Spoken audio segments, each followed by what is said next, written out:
By Ryssdal and Juan. McHenryNovember 22, 2017, 1:41 p.m. A sign reading, Macri corrupto, pasted on the fence of the government palace in Buenos Aires during a demonstration against Argentine President Mauricio Macri in 2016, after a prosecutor opened an investigation on his offshore financial dealings leaked in the Panama Papers. Juan MabromataAFPGetty images. Thanks to a series of data links, we've gotten a pretty good look at how the world's wealthiest are able to manage their money and shield it from the rest of the world. With last year's Panama Papers, and more recently the Paradise Papers, the curtain has been lifted from the networks of banks, law firms and shell companies that move trillions of dollars around the world.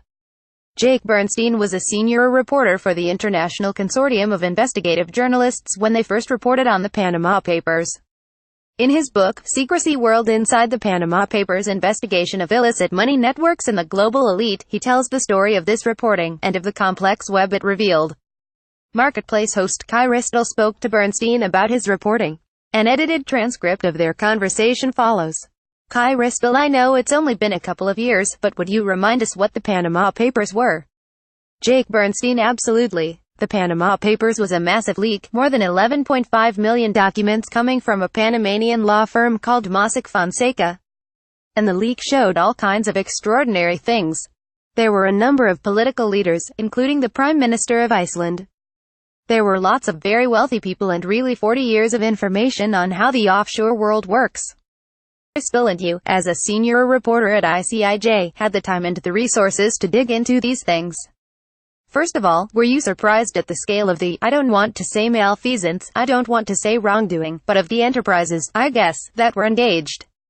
Bernstein: I was. I mean, everybody kind of knows that there's this secret world, and this underground river of money. But no one really gets to see it. So we don't know how it functions or really, how it works and who it involves. And so, to really see that, to be able to see who's involved and how it touches everything, from property in New York to political leaders in Pakistan, was truly extraordinary. Ryssdal: it's interesting you said nobody gets to see how it functions. It turns out, it functions really, really well. Bernstein: Exceptionally well. I mean, there's trillions of dollars that go through this thing every year. It's extraordinary. Ryssdal: What then is the takeaway from the Panama Papers? Also, more recently, the Paradise Papers.